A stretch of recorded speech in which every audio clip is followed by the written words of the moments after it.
Sekarang kita masuk ke macam-macam jual beli yang dilarang. Ya, jadi ada beberapa transaksi jual beli yang tidak boleh sama sekali kita lakukan. Ya, ini hukumnya haram dalam Islam. Ini tentu cukup banyak.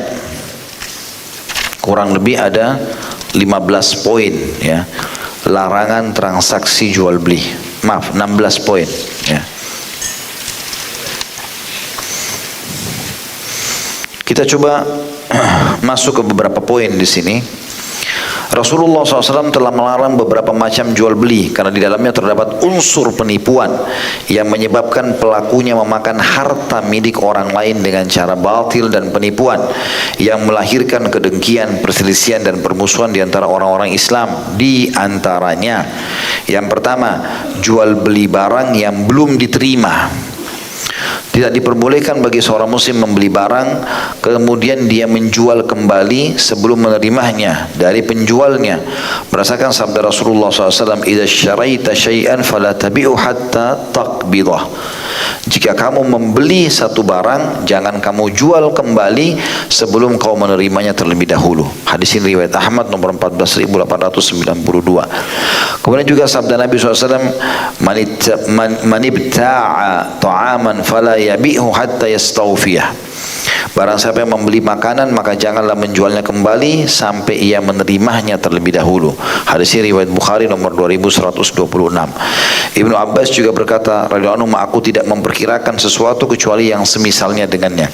Maksudnya adalah di poin pertama ini yang tidak boleh kalau kita beli barang, yang paling aman kita beli barang misalnya transaksi apa saja, mau sekarang online atau tidak, intinya barang kita terima dulu, sudah jelas kita sudah cek benar barang yang kita pesan ini, ya, kemudian baru kita boleh jual lagi. Ini banyak maslahatnya ya. Karena misalnya antum pesan dari seseorang, antum juga cuma andalkan foto di handphone atau di medsos sekarang, kemudian antum mengatakan ini barangnya. Ada barangnya. Padahal kita tidak ada barangnya di tangan. Kemudian kita memesan dari sebuah toko, kita cuma lihat foto misalnya.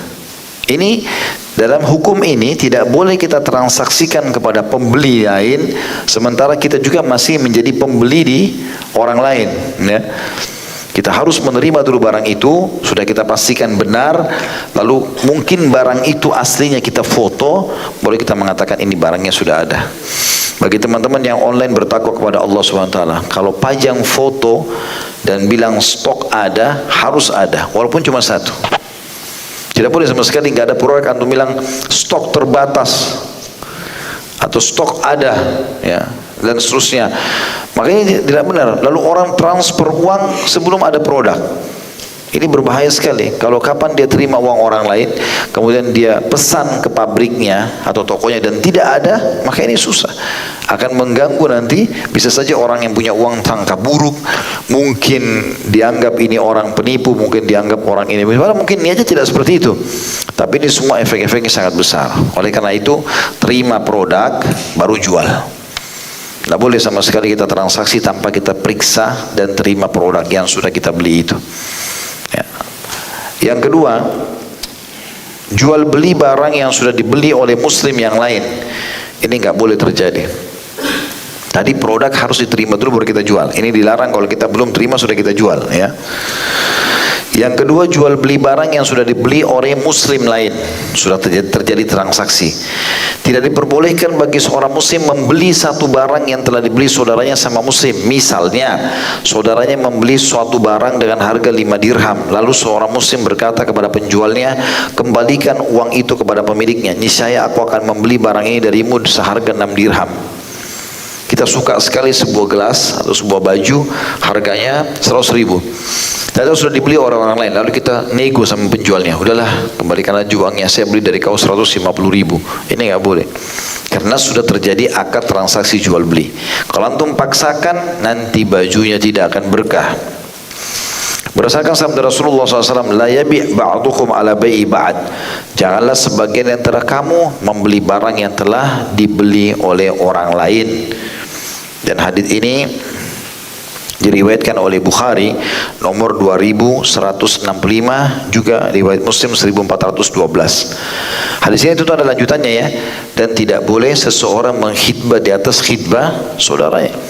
Kalau sudah ada akad, sudah ada pembicaraan, saya akan menikah dengan kamu atau melamar, dan pihak perempuan atau ayahnya belum memutuskan, mereka mengatakan misal berikan kami waktu berpikir 3 hari. Berarti masa 3 hari itu nggak boleh dikhidbah sama laki-laki lain. Jadi antum kalau mau khidbah, mau melihat nazar, bilang ada khidbah nggak? Kalau ada khidbah enggak, sampai selesai itu baru saya masuk, gitu. Baru saya menghidbah, karena ini dilarang dalam Islam. Sebagaimana juga ada hadis yang menjelaskan tidak boleh menumpahkan sperma di atas sperma saudara. Artinya kalau perempuan itu lagi hamil, nggak boleh dinikahi. Karena sudah ada sperma laki-laki lain di situ. Sampai dia melahirkan baru boleh dinikahi.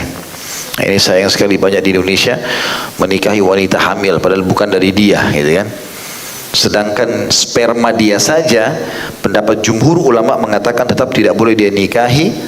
Jumhur ulama mayoritasnya mengatakan tidak boleh nikahi sampai perempuan itu melahirkan. Karena hadis ini tidak boleh, dan janganlah kalian menumpahkan sperma di atas sperma saudaranya. Itu adalah sama, walaupun sperma dia yang pertama tetap dianggap tidak halal, dan sperma dia setelah dia akad nikah adalah sperma yang halal. Tidak boleh melimpahkan haram dengan halal, gitu. Begitu rincian para ulama. Intinya transaksi jual beli teman-teman yang sudah dibeli oleh orang lain tidak boleh lagi, walaupun kita suka.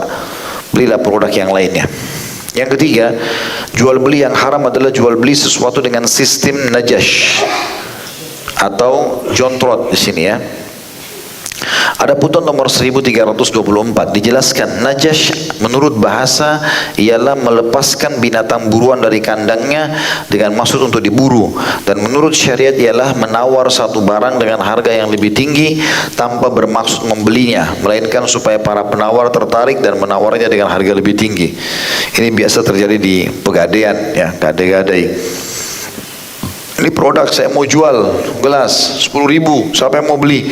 Padahal pemilik gadai ini sudah punya 4 orang teman di situ yang datang, kemudian yang ini mengatakan 20.000, yang itu mengatakan 30. Padahal mereka ini bukan mau beli, hanya mau naikin harga saja. Itu namanya transaksi najash. Mirip ada sebagian toko juga begitu, orang tidak bertakwa pada Allah. Dia sudah sepakat sama temannya, kalau kita masuk ke tokonya, kita lihat baju ini, oh baju ini bagus nih. Ya, kita lagi mau beli, tapi sebenarnya mesti bimbang beli atau enggak ya. Temannya pemilik toko masuk seakan-akan pembeli. Oh ini bagus nih Pak, kalau enggak mau saya yang beli ya. Hanya untuk memotivasi supaya orang itu transaksi. Padahal orang yang datang kedua tidak mau beli. Itu namanya transaksi najash. Jual beli sesuatu dengan sistem najash tidak diperbolehkan bagi seorang muslim menawar barang tanpa bermaksud membelinya. Tujuannya hanyalah supaya para penawar yang lainnya mengikutinya atau untuk menawar tinggi sehingga mereka tertipu untuk membelinya. Sebagaimana tidak diperbolehkan juga bagi seorang muslim berkata kepada pembeli yang hendak membeli suatu barang, barang ini dibelinya dengan harga sekian, dengan maksud supaya pembeli tertipu, baik hal itu dilakukan karena bersekongkol dengan sahabatnya atau tidak. Berdasarkan keterangan yang dituturkan oleh Ibnu Umar radhiyallahu anhu, nah Rasulullah SAW anin najash. Rasulullah SAW melarang transaksi dengan sistem najash. Hadis Bukhari nomor 2142. Dan juga Nabi mengatakan wala tanajashu, dan jangan saling bertransaksi atau jual beli dengan sistem najash. Hadis riwayat Bukhari nomor 2140, Imam Muslim 1515. Jadi ini tidak dibolehkan sama sekali. Termasuk juga kalau tadi ya dikasih contoh di sini oleh Syekh Abu Bakar rahimahullah, kalau antum jual barang lalu antum bilang jangan ditawar di bawah harga ini ya, karena harga ini saya beli. Padahal sebenarnya dia bohong. Jangan ditawar, pokoknya yang penting jangan di bawah 1 juta deh. Di atas 1 juta nggak masalah, karena itu belum sampai modal saya. Dia bohong. Ini masuk dalam transaksi najash. Karena tujuannya supaya orang tidak nawar di bawah 1 juta, gitu ya. Kita nggak harus dalam Islam menyebutkan modal. Saya mau jual 50.000, mau beli silakan, tidak mau ya sudah. Kita mau kasih diskon misalnya 5.000, ya sudah 45.000. Orang nggak mau beli ya sudah, selesai. Berhentikan saja pada saat itu, gitu kan? Atau kita lepaskan kepada dia dengan niat insya Allah mendapatkan rezeki yang halal atau membantu saudara muslim, itu boleh. Yang keempat, jual beli yang haram adalah jual beli barang yang diharamkan dan barang najis atau barang yang najis ya. Tidak diperbolehkan bagi seorang muslim menjual barang yang diharamkan seperti jual khamar, Ya, jual apa saja dalam Islam yang haram, jual babi, jual anjing, jual segala macam. Maksudnya di sini dagingnya ya. Maksudnya anjing itu karena khusus anjing, ada jenis anjing yang dibolehkan tapi khusus oleh Abu Hanifah juga rahimahullah. Abu Hanifah, jumhur ulama mengatakan anjing nggak boleh ditransaksikan. Abu Hanifah mengkhususkan anjing berburu dibolehkan karena dasarnya memang bisa dipakai sebagaimana surah Al-Maidah surah nomor 5 ayat 4 menjelaskan masalah itu. Intinya teman-teman sekalian, tidak diperbolehkan bagi seorang muslim menjual barang yang diharamkan, barang najis serta barang yang membawa kepada sesuatu yang diharamkan. Jadi tidak diperbolehkan baginya jual beli minuman keras, daging babi, lukisan, maksudnya lukisan sini lukisan makhluk hidup ya, bangkai ya, kecuali bangkai yang dibolehkan seperti apa, semua hewan air kan bangkainya halal gitu ya, atau kalau darat itu belalang, yang lain tidak boleh tentunya. Patung tidak boleh ditransaksikan karena dasarnya memang ini larangan dalam syariat Islam. Dan anggur yang sudah memabukkan, bukan anggur buah ya, kepada seseorang yang akan menjadikannya sebagai minuman keras. Hal ini berdasarkan sabda Rasulullah SAW, Inna Allah harrama bai'al khamri wal maitati wal khinziri wal asnam. Sesungguhnya Allah telah mengharamkan jual beli minuman keras, bangkai, daging babi dan juga berhala. Hadis ini diriwayatkan oleh Bukhari nomor 2236, Muslim 1581. Ya, jadi semua jenis khamr nggak boleh.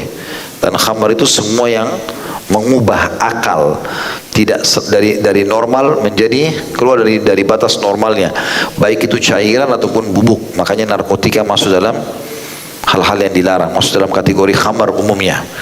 Maita adalah bangkai, tadi saya sudah bilang, kecuali bangkai yang dibolehkan karena Nabi SAW mengatakan dihalalkan buat kalian dua bangkai, semua bangkai air dan juga bangkai darat belalang ya. Daging babi secara mutlak semuanya tidak boleh dan tidak boleh merekayasanya ya. Begitu juga dengan berhala. Merekayasa itu begini, ada sebuah hadis sahih kata Nabi SAW, semoga Allah membinasakan kaum Yahudi pada saat Allah mengharamkan bangkai buat mereka, mereka mengeluarkan lemaknya lalu mereka olah, lalu mereka jual dan memakan nilainya. Pada dasarnya bangkai haram semua, dagingnya dan juga lemaknya. Tapi orang-orang Yahudi menyiasati, daripada dibuang bangkai ini, ambil lemaknya, dijadikan minyak baru dijual. Pada dasarnya dia dari bangkai, hukumnya haram, tidak boleh. Begitu juga dengan berhala, segala macam bentuk patung, ya, dilarang untuk bertransaksi dengannya. Juga sabda Rasulullah SAW, la'anallahul musawwirin, Allah melaknat para pelukis. Sini saya sudah pernah jelaskan makhluk hidup ya, terutama manusia sama hewan. Kalau pelukis umum, pemandangan, mobil, ya, teman-teman arsitek yang menggambar ya, rumah segala macam itu masih dibolehkan. Tapi kalau manusia sama hewan itu umumnya disepakati oleh para ulama. Kemudian juga sabda Rasulullah SAW, man habasal inaba ayyamal qitafi hatta yabi'aha min yahudi aw nasrani aw mimman yattakhiduha khamran faqad taqahhama an-nara ala basirah. Barang siapa yang menahan anggur pada musim panen sehingga dia bisa menjualnya kepada orang Yahudi atau orang Nasrani atau orang yang akan menjadikannya sebagai minuman khamr, maka dia telah menceburkan dirinya ke neraka secara terang-terangan. Tentu di sini yang dimaksud adalah orang Yahudi Nasrani yang mengelola itu menjadi khamr ya. Karena umumnya transaksi jual beli dengan ahli kitab boleh. Nabi SAW bertransaksi dengan mereka dan para sahabat juga bertransaksi. Tapi kapan transaksi itu kita tahu mereka akan gunakan pada sesuatu yang haram, maka tidak boleh sama sekali. Ya. Seperti misalnya tadi anggur untuk dijual atau dibuat jadi khamr. Ya. Yang kelima, jual beli yang di dalamnya terdapat unsur manipulasi. Tidak diperbolehkan bagi seorang muslim melakukan jual beli yang di dalamnya mengandung unsur manipulasi, sehingga tidak diperbolehkan menjual ikan yang ada di dalam kolam, menjual bulu domba yang masih melekat di punggung domba, dan menjual janin binatang yang masih ada dalam perut induknya, menjual air susu binatang yang masih ada dalam ambingnya, menjual buah-buahan sebelum matang ya, atau masih bergantung di pohonnya sebelum dipetik ya, menjual biji-bijian sebelum keras karena tidak tahu ini jadi atau enggak gitu, menjual barang tanpa diperbolehkan melihat. Beli saja barang ini dalam dus, tapi nggak usah dibuka, nggak boleh dibuka. Ambil saja begitu. Ya. Mau baik mau enggak ya terserah, nasib-nasiban. Ini nggak boleh.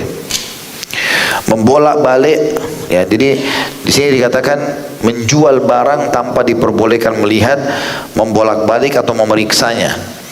Ketika barangnya ada pada penjualnya, atau tanpa menjelaskan sifat, jenis dan beratnya ketika barangnya tidak ada pada penjualnya. Semua itu berdasarkan sabda Rasulullah SAW, la tasyrus samaka fil ma fa innahu gharar. Jangan kamu membeli ikan yang masih ada di dalam air, karena hal itu mengandung unsur manipulasi. Hadis ini diriwayatkan Ahmad nomor 3667. Tentu di sini ulama rincikan, ya. Kalau kita beli ikan dalam air dengan niat untuk hiasan saja, untuk dipelihara, nggak ada masalah. Maksudnya untuk hiasan, karena dasarnya kita beli di akuarium segala macam, tidak ada masalah. Tapi kalau niatnya untuk diternakkan atau untuk dimakan, maka nggak boleh. Sampai kita keluarkan, dilihat, ya seperti biasa kita kalau beli ikan dari tempat pemancingan, habis dikeluarkan ditimbang dulu, dilihat, gitu kan. Maka disitulah baru ditakar atau dinilai berapa atau diberikan berapa nilainya. Keterangan juga dituturkan oleh Ibnu Umar radhiyallahu anhu, Rasulullah SAW an yuba'a tamrun hatta yut'am aw sufun ala dhahrin aw labanin fi dhar'in aw samnun fi laban. Rasulullah SAW melarang kurma dijual sehingga ia dapat dimakan. Jadi kurma itu biasa melalui 4 proses, ya. Hijau dulu, ini belum bisa dimakan. Ini uniknya, kadang-kadang banyak jemaah haji kita, jemaah umroh banyak beli. Dan yang paling gampang laku, ya, promosinya adalah buat kejantanan, kesuburan dan seterusnya. Orang Arab aja nggak ada yang makan di kurma hijau, hanya orang kita. Kemudian dia pindah ke tahap kedua, kuning. Nah ini sudah layak makan. Kemudian dia merah, baru kemudian dia menjadi coklat atau hitam, gitu kan. Nah kalau dia masih hijau, ini disebutkan dalam hadis Rasulullah SAW melarang dijual sehingga ia layak, kurma sehingga ia dapat dimakan. Atau bulu domba yang masih melekat di punggung domba, jadi harus dicukur dulu. Setelah dicukur, dikeluarkan, baru kemudian kita bisa melihat. Mungkin pada saat dicukur salah, sehingga akhirnya terpotong atau apalah, mungkin tidak seperti targetnya. Atau air susu yang masih berada di ambingnya, atau samin atau mentega yang masih berupa air susu, ya. Hadis ini riwayat Baihaqi jilid 5 halaman 340, Darul Qutni jilid 3 halaman 14, dan dianggap layak dijadikan sebagai hujjah. Jadi kalau misalnya kita mau beli mentega atau keju, ya kita beli dalam bentuk mentega atau keju. Kalau masih ada orang mengatakan ini susu, saya akan ubah menjadi mentega, lalu dia jual kepada kita nilai mentega, nggak boleh. Pada dasarnya masih susu, harus diubah dulu, baru kemudian kita transaksi. Itu yang dimaksud dalam hadis ini.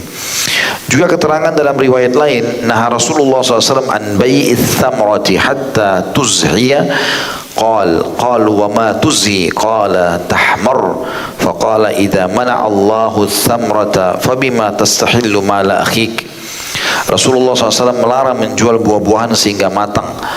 Ibnu Umar berkata, para sahabat bertanya kepada Rasulullah SAW, apa yang dimaksud dengan matang? Beliau mengatakan, yang dimaksud dengan matang di sini adalah sudah memerah. Rasulullah SAW melanjutkan, apabila Allah menghalangi buah-buahan tersebut dalam kurung layak dikonsumsi, maka dengan alasan apa kamu akan menghalalkan harta saudaramu? Hadis ini riwayat Bukhari nomor 2208 dan Muslim 1555. Jadi di sini teman-teman, yang dimaksud dengan matang layak dikonsumsi, ya. Kayak kita di Indonesia kan kalau kita buat rujak mangga masih mengkal, ya. Itu berarti sudah layak konsumsi, ya. Itu yang dimaksud dengan matang, artinya layak konsumsi. Makna daripada sabda Nabi SAW sampai dia merah, maksudnya berubah warna, ya. berubah warna. Biasanya dari yang paling benar untuk dijual adalah yang sudah berubah dari sedang menjadi masak, ya, sehingga dia sangat manis untuk dikonsumsi. Maka itu yang dimaksud. Tapi kata sebagian ulama, kalau seandainya buah itu dasarnya sudah memang dikenal dan dikonsumsi di wilayah itu dengan setengah matang, misalnya kayak kita tadi mangga mengkal misalnya, maka berarti tidak ada masalah, karena memang dasarnya sudah layak untuk dikonsumsi, masuk dalam kategori matang di situ. Juga keterangan dituturkan oleh Abu Sa'id Al-Khudri radhiyallahu anhu, tadi itu hadis Bukhari, ya, nomor 2208 dan Muslim 1555. Juga keterangan hadis Abu Sa'id Al-Khudri radhiyallahu anhu, beliau berkata, nah Rasulullah SAW anil mulamasati wal munabadzati fil bai'. Rasulullah SAW telah melarang mulamasah atau saling menyentuh dan munabadzah saling melempar dalam jual beli. Jadi misalnya beli, dia cuma sentuh barang itu, baju misalnya di dalam plastik, ya, ini baju bagus ya, diambil, dia nggak cek, dia nggak apa, itu namanya mulamasah. Dalam Islam tidak boleh, dilarang. Harusnya antum buka dulu, cek, mungkin terlalu robeknya, mungkin tertulis ukurannya XL tapi begitu kita buka kecil, mungkin salah tempel, ya. Sementara tadi hukum khiyar, kalau kita sudah terlanjur pisah berarti sudah selesai transaksi, nggak boleh antum kembalikan, kan gitu. Makanya mulamasah dilarang. Begitu juga dengan munabadzah, saling melempar barang. Contoh misal saya punya toko di sini, dia juga punya toko di sebelah teman saya. Karena ramainya pembeli, lalu saya bilang, lemparin saya baju yang itu. Dia lempar ke toko saya, lalu saya main ambil, langsung kasih ke kresek, jual kepada pembeli. Ini nggak boleh. Saya sekarang transaksi sama dia, harus saya cek barang ini, benar nggak ini, ukurannya, buka segala macam, liatin pembeli ini, ya. Nah, kemudian baru kita, ya, jual kepada dia. Itu pun juga harus sudah disepakati, kita sudah transaksi jual beli dengan dia, ya, transaksi jual beli dengan dia sudah terputus, baru kita jual lagi kepada orang lain, ya. Ini yang dimaksud dengan munabadzah. Biasanya orang hanya saling melempar-lempar barang, tapi ternyata melempar barang itu belum tentu sesuai dengan apa yang diharapkan, apalagi langsung dikasih konsumen. Sekarang kalau konsumennya protes kepada penjual, penjual akan protes juga penjual itu. Ini jadi akhirnya jadi panjang, hanya karena masalah tidak memahami apa yang Nabi SAW larang ini. Adapun yang dimaksud dengan mulamasah adalah seseorang mengadakan transaksi jual beli dengan menyentuh kain milik orang lain pada waktu malam atau siang sebagai tanda dilangsungkannya transaksi tanpa membolak-baliknya. Sedangkan munabadzah adalah seseorang mengadakan transaksi jual beli dengan melemparkan kainnya dan orang yang lain membalasnya dengan melakukan hal yang sama sebagai tanda dilangsungkannya transaksi. Dan kedua hal tersebut merupakan bentuk transaksi jual beli di antara keduanya tanpa melihat, memeriksa serta membolak-balikkan. Hadis ini diriwayatkan oleh Bukhari nomor 2144, Muslim 1512. Intinya poin kelima, cek barang itu sudah selesai semuanya, antum cek, baru antum bayar transaksi jual beli.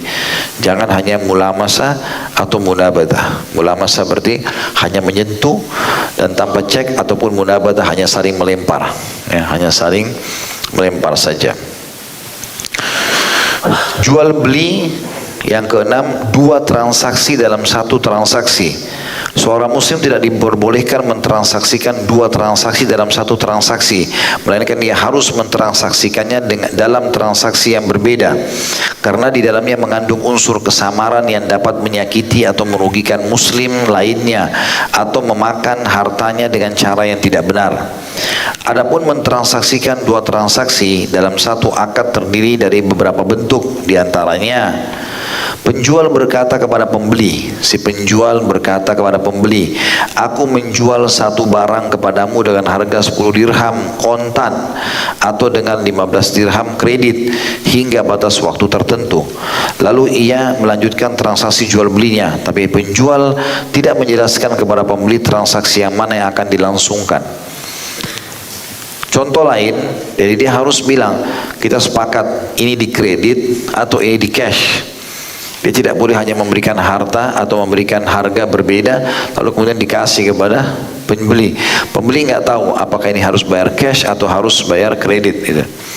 Contoh lain, penjual berkata kepada pembeli, aku jual rumah ini kepadamu dengan harga sekian, dengan syarat bahwa kamu harus menjualnya kembali kepadaku dengan harga sekian dan sekian. Contoh lain, jadi maksudnya saya jual kepada kau rumah ini, bulan depan jual kepada saya dengan harga ini. Ini langsung dua akad dalam satu transaksi. Sekarang dia lagi mau menjual barang rumah kepada saya si A, jual rumah kepada si B. Ini rumah saya jual kepada kamu ya. Maka ini transaksi aja belum selesai, langsung dia kasih syarat transaksi yang kedua, kalau nanti bulan depan kau jual ke saya lagi. Orang transaksi yang pertama aja belum selesai, sekarang dia sudah buat akad transaksi yang kedua gitu. Contoh lain lagi dikatakan, saya sebutkan dulu kembali, contohnya adalah penjual berkata ke pembeli, aku jual rumah ini kepadamu dengan harga sekian, dengan syarat bahwa kamu harus menjualnya kembali kepadaku dengan harga sekian dan sekian. Jadi ada dua akad langsung. Contoh lainnya, seorang penjual menjual salah satu dari dua buah barang yang berbeda dengan harga 1 dinar dan akad pun dilangsungkan. Tapi pembeli tidak mengetahui barang yang mana dari kedua barang tersebut yang telah dibelinya. Ya. Jadi dia taruh dua barang sama-sama, jenisnya sama. Tapi 1 dirham, ini 2 dirham. Beda. Dan pembeli tidak tahu yang mana yang dia harus beli, gitu kan. Biasanya begitu ya, mungkin hanya karena beda warna, maka dinaikkan harganya, hanya untuk mempermainkan saja. Karena dianggap, ini kenapa? Oh ini di pasar lebih disukai. Ya, ini tidak ada akad mungkin dalam Islam. Ya sudah, antum jual dengan harga yang sama karena produknya sama, gitu kan. Tidak boleh meletakkan dua harga yang berbeda di satu produk. Nanti akhirnya kesannya ada dua transaksi. Jadi kalau dia mau beli dua barang, berarti ini lain harganya, padahal transaksinya satu, gitu kan, seperti itu. Hal itu berdasarkan keterangan juga dalam sebuah hadis, annahu sallallahu alaihi wasallam naha an bai'ataini fi bai'ah, bahwa Rasulullah SAW telah melarang dua transaksi jual beli dalam satu transaksi. Hadis ini disebutkan oleh Ahmad nomor 9301, Tirmidzi nomor 1231, dan hadis ini dikategorikan hadis yang sahih. Ya, Allahu a'lam. Baik, itu saja. Insyaallah kita lanjutkan nanti pertemuan akan datang. Subhanakallahumma bihamdika asyhadu an la ilaha illa anta astaghfiruka wa atubu ilaik. Wassalamualaikum warahmatullahi wabarakatuh. Dan kita akan masuk insyaallah di poin ke-7 ya. Ya. Kita masuk yang ke-7, dan ini sering terjadi di Indonesia. Jual beli dengan cara memberikan uang panjar. Ya. Ini termasuk transaksi yang dilarang, terutama kalau uang panjar itu hangus, ya, hangus. Tidak diperbolehkan bagi seorang muslim melakukan transaksi jual beli dengan memberikan atau meminta uang panjar atau uang muka dengan kontan. Berdasarkan keterangan dalam sebuah riwayat, annahu sallallahu alaihi wasallam naha an bai'il arbun, bahwasanya Rasulullah SAW telah melarang jual beli dengan sistem memberikan uang panjar. Hadis ini disebutkan oleh Imam Malik dalam kitab Muwatta'nya. Untuk lebih jelas di bawah ada Imam Malik menjelaskan dalam buku beliau tentang hadis ini bahwa seseorang membeli suatu barang sebagai contoh atau menyewa binatang.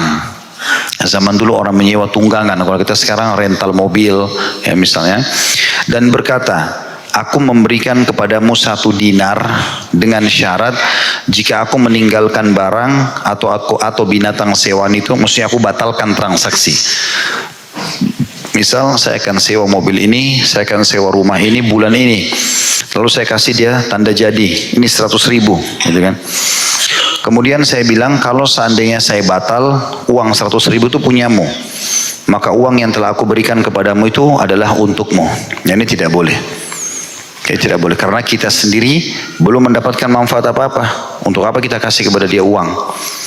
Lebih parah lagi kalau pemilik benda yang mensyaratkan kamu harus kasih uang muka dulu. Lalu uang muka itu kalau kamu tidak ngambil tidak jadi transaksi bulan ini, hangus. Maka itu bertumpuk dua kesalahan. Larangan dalam hadis tentang uang muka yang hangus, juga ada gharar di situ, merugikan satu dari dua pihak. Dan Nabi SAW melarang transaksi gharar. Lalu bagaimana caranya Ustaz? Ya bayar cash, ya, langsung, atau bayar cicilan tapi tanpa uang muka. Misal saya sama Seseorang bertransaksi beli mobil. Saya mau beli mobil 200 juta, saya nggak ada duit. Lalu saya mengatakan kepada dia, beliin saya mobil ini, bisa nggak? Dia bilang bisa. Saya jual kepada kamu 220 juta ya. Oke. Berapa kali? 10 kali bayar, 10 bulan misalnya. Udah saya langsung bayar cicilan bulan pertama. Udah saya langsung bayar cicilan, nggak ada uang muka, nggak ada apa gitu. Ya. Jadi udah langsung berjalan transaksi jual belinya. Nah itu yang sah. Yang kedelapan, jual beli sesuatu yang tidak ada pada penjualnya. Tidak diperbolehkan bagi seorang muslim menjual barang yang tidak terdapat padanya atau yang belum dimilikinya. Ini saya kasih contoh pada pertemuan sebelumnya, transaksi online banyak sekali. Modalnya cuma foto. Habis itu jual produk sekian, stok terbatas, padahal dia nggak ada. Bohong ini. Stok terbatas dari mana? Ya. Masih ada celah, antum bisa melakukan itu tapi dengan syarat beli produknya. Misal kita cuma mampu beli 2, ya beli 2. Kita foto produk itu apa adanya, ini. Ya. Orang mau transaksi 5 biji, saya cuma punya 2. 3-nya saya pesankan dulu ya, baru boleh. Tapi kalau bohong, nggak ada produk, stok terbatas, segera pesan, segala macam lah kalimat-kalimat yang menipu ini, sehingga orang terdorong untuk bertransaksi, ini nggak boleh. Saya ulangi, jual beli sesuatu yang tidak ada pada pembeli atau pada penjualnya. Tidak diperbolehkan bagi seorang muslim menjual barang yang tidak terdapat padanya atau yang belum dimilikinya, karena hal itu merupakan tindakan yang menyakitkan dari penjual kepada pembeli ketika barang yang dijualnya tidak berhasil didapat. Ya, ada orang begitu, sudah transfer ternyata nggak ada produk. Andalannya pedagang-pedagang online ini, kalau ada yang order baru dia order kan gitu. Ternyata pada saat dia order, uang orang sudah diterima, di sana kosong stoknya. Ya, gitu. Ini jadi masalah buat dia, gitu kan? Kalau mau transaksi jual beli apa adanya, transparan. Kita ada produk, kita bilang ada. Nggak ada, ya sudah. Produknya kosong, saya akan pesankan. Mau tunggu? Kalau dia mau, oke, silahkan. Seperti itulah. Dalam hal ini Rasulullah SAW bersabda, la tabi' ma laysa indak. Jangan pernah kau menjual suatu barang yang tidak ada padamu. Hadis ini riwayat Abu Dawud nomor 3503, An-Nasai 4613, Ibnu Majah 2188 dan Tirmidzi 1232. Dalam riwayat lain juga disebutkan wa naha an bai'i syai'i qabla qabdih. Dan beliau SAW telah melarang menjual suatu barang sebelum menerimanya. Hadis riwayat Bukhari nomor 2133. Sebenarnya ini semua tujuannya untuk kehati-hatian ya. Termasuk kita kalau order barang dari pabrik, dari mana saja, kita beli dulu, tiba dulu di tempat kita, sudah cek benar, baru kita jual. Jangan dari pabrik kirim langsung ke sana. Sekarang kalau ada apa-apanya, dia mau klaim kemana? Ke kita. Kita klaim lagi ke pabrik, kan jadi ngaco ini, kemana-mana, gitu kan? Jadi memang produk itu kita terima dulu, setelah kita cek sudah jadi barang kita, kita udah bayar ke sana, sekarang kita punya hak untuk menjual. Menjual atau memberi silahkan. Tapi kalau belum di tangan kita, bukan punya kita, kita transaksi, cuma andalan diskon dari sana, lalu kita pajang fotonya, dan kita mengatakan ini produk harganya sekian, kita sudah naikkan. Mau ambil keuntungan tanpa ada produk sama sekali. Ini nggak boleh dalam Islam. Karena belum tentu produknya ada, belum tentu sama dengan fotonya, banyak ini. Belum tentu sama ukurannya, belum tentu apalah stoknya, warnanya, banyak yang bisa terjadi. Ini tidak boleh sama sekali. Yang kesembilan, jual beli utang dengan utang. Tidak diperbolehkan bagi seorang muslim menjual utang dengan utang. Karena dilihat dari segi ketentuan hukum syariat bahwa hal itu sama dengan menjual sesuatu yang tidak ada dengan sesuatu yang juga tidak ada. Jadi kalau kita masih utang sebuah produk, kita belum boleh jual. Karena dasarnya masih setengah milik kita atau sesuai dengan kadar pembayaran kita, sisanya masih pemilik orang itu. Bagaimana kita bisa jual barang orang? Karena dilihat dari segi ketentuan hukum syariat bahwa hal itu sama dengan menjual sesuatu yang tidak ada dengan sesuatu juga yang tidak ada. Dan agama Islam tidak membolehkan hal itu. Adapun contoh menjual hutang dengan hutang ialah bahwa seseorang mempunyai hutang 1 kuintal gandum kepada Anda hingga batas waktu tertentu. Kemudian Anda menjualnya kepada orang lain dengan harga 100 real hingga batas waktu tertentu. Jadi misalnya kita masih belum selesai melunasi, kita sudah jual. Ya, seperti itulah. Contoh lainnya bahwa seseorang berhutang kambing kepada Anda hingga batas waktu tertentu. Kemudian setelah jatuh tempo ternyata orang itu tidak mampu membayarnya. Dan ia berkata kepada Anda, juallah kambing ini kepadaku dengan harga 50 real hingga batas waktu tertentu yang lain lagi. Dengan begitu Anda menjual hutang dengan hutang. Waqad naha Rasulullah SAW an bai'il kali bil kali. Sementara Rasulullah SAW telah melarang menjual hutang dengan hutang itu sendiri. Hadis ini riwayat Baihaqi Hakim, dan hadis ini sahih menurut Al-Hakim di jilid 2 halaman 65. Jadi walaupun orang yang sama ya, tadi dikasih contoh ini paling jelas. Kalau ada orang beli kambing dari kita misalnya 1 juta rupiah, tapi jatuh tempo, dia belum bisa membayarnya, maka seharusnya dia kembalikan kambing itu utuh atau dibatalkan transaksi awal, gitu kan? Lalu dibuat transaksi baru tapi setelah pembatalan. Tapi kalau langsung dilanjutin, udah ini kan saya belum bayar, utang lagi deh, gitu, dengan produk yang sama, gitu kan? Sementara akad pertama belum diselesaikan. Nah ini transaksi utang di atas utang. Dianggap yang pertama masih utang, belum selesai dibatalkan atau dilanjutin, kita sudah buka pintu utang baru. Nah ini sering terjadi di transaksi riba, ya. Belum selesai utang lagi, belum selesai utang lagi. Jadi akhirnya berbunga terus, gitu kan. Dan ini membuat akhirnya muncul hukum-hukum syar'i yang lain dalam masalah ini.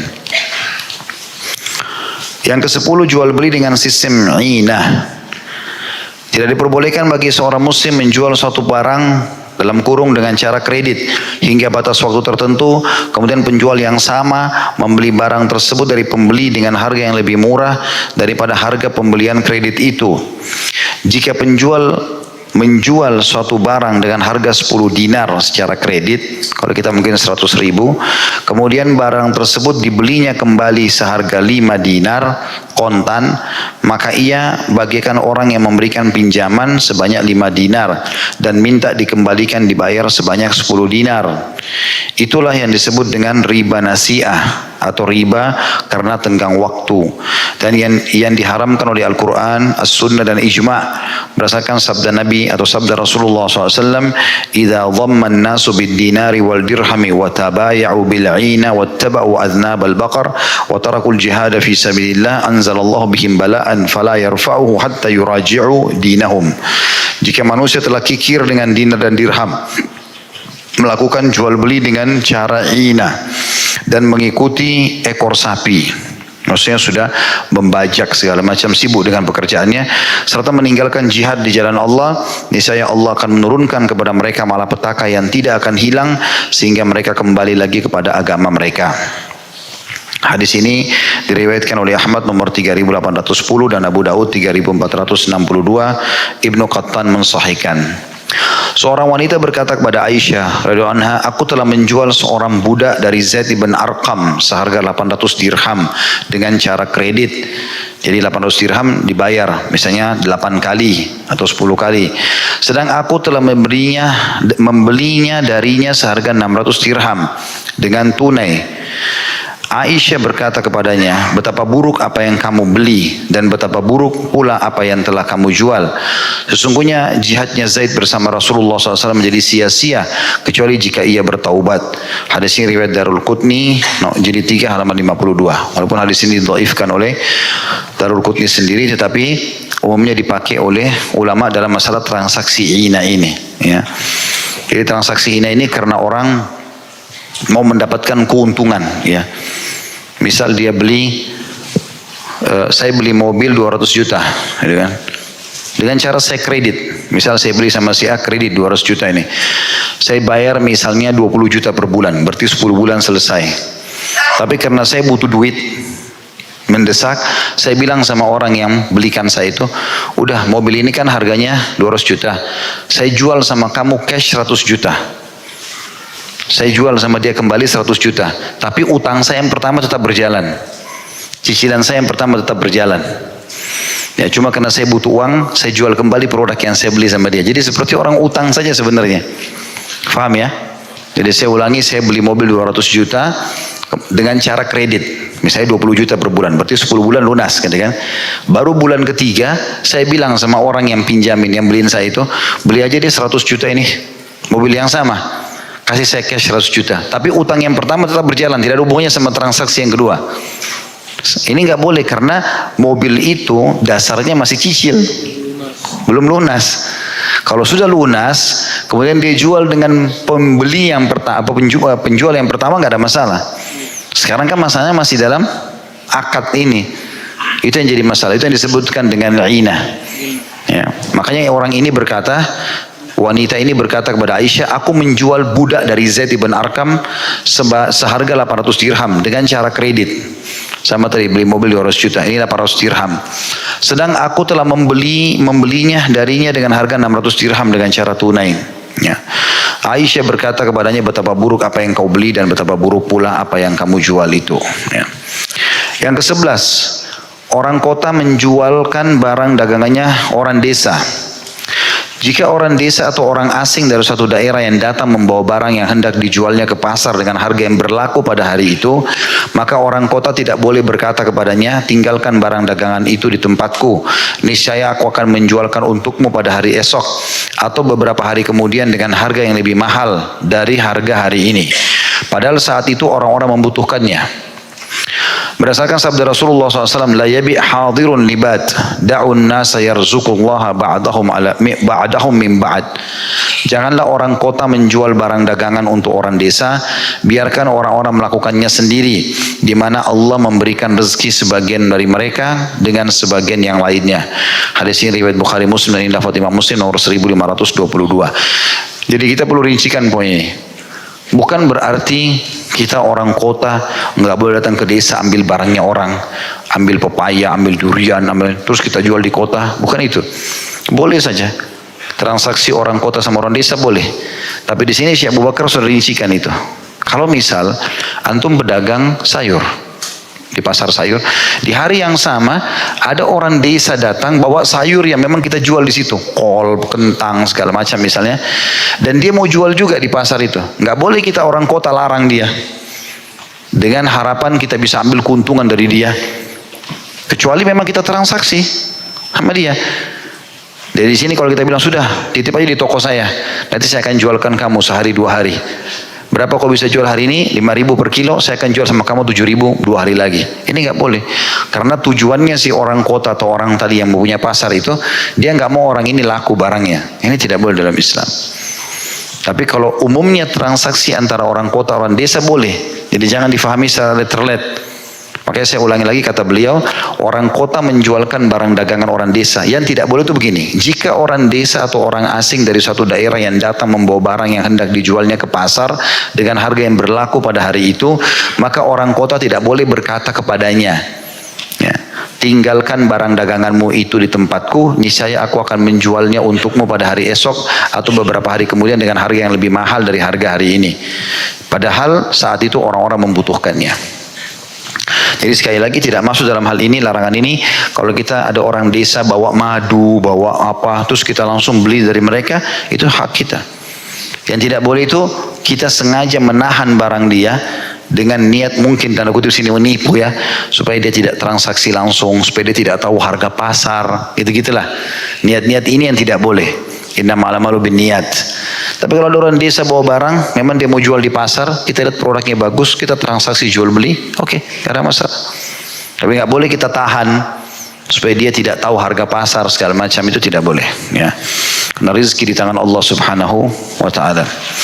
Yang ke-12 ini kita lihat bagaimana keluasan Islam ya dalam masuk kepada lini transaksi sampai kepada hal-hal kecil seperti ini.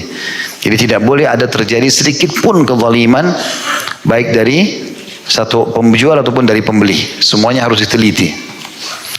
Yang ke-12, membeli barang dagangan dari para pedagang sebelum barang tersebut tiba di lokasi tujuan. Jika seorang muslim memperoleh informasi bahwa suatu komoditi akan datang ke daerahnya, maka tidak diperbolehkan baginya pergi keluar daerahnya dengan maksud mencegat rombongan para pedagang yang membawanya dan membelinya dari mereka, kemudian membawanya masuk ke daerahnya dan menjualnya dengan harga yang sesuai dengan kehendaknya. Alasannya karena di dalamnya mengandung unsur penipuan terhadap pemilik komoditi tersebut dan dapat menimbulkan mudarat bagi penduduk daerah tersebut, baik terhadap para pedagangnya maupun yang lainnya. Ini mirip dengan poin 11. Ya, tapi poin 11 tadi, orang kampungnya sudah masuk ke pasar, lalu orang kota yang di pasar tahan, tidak usah kau jual, saya transaksikan. Kalau ini agak berbeda sedikit, dia dengar ada pedagang-pedagang dari desa datang atau dari kota lain, belum sampai ke kotanya dia sudah tahan di pinggir jalan. Berapa kau mau jual nih? Saya beli. Tujuannya supaya dia masuk ke dalam kota, orang lihat dia yang punya barang, padahal sebenarnya bukan. Akhirnya memberikan mudarat kepada dua pihak. Mudarat kepada penjual sehingga tidak pernah tahu harga pasar di situ berapa. Mudarat kepada penduduk yang pasti akan dijual harga lebih mahal daripada harga yang bisa didapatkan dari para penjual awal gitu ya. Seperti itulah. Berkenaan dengan hal itu Rasulullah SAW bersabda, la talaqqaw rukban wa la yabi' hadirun dibat. Janganlah kamu mencegat rombongan pedagang dan jangan pula orang kota menjualkan barang dagangan milik orang desa. Hadis ini riwayat Bukhari nomor 2150 dan 1500, Imam Muslim 1515. Jadi hadis ini memang digabung ya. Maka tadi beda sedikit, tipis sekali poin 11 sama 12. Kalau 11 pedagang dari kampungnya udah masuk ke pasar, lalu orang pasar menahannya supaya tidak tahu harga pasar. Kalau yang poin 12 memang dia dengar ada produk yang akan masuk, lalu dia pergi ke sana sebelum tiba di lokasi kota dia supaya dia beli semuanya, lalu dia yang jual nantinya. Ini juga semua dilarang ya. Tidak ada hak kita untuk itu. Kalau dia mau masuk ke dalam lokasi kota kita ya silakan. Kita transaksi situ silakan. Atau kita pergi ke pabriknya dia transaksi silakan. Dicegat di tengah jalan nggak boleh.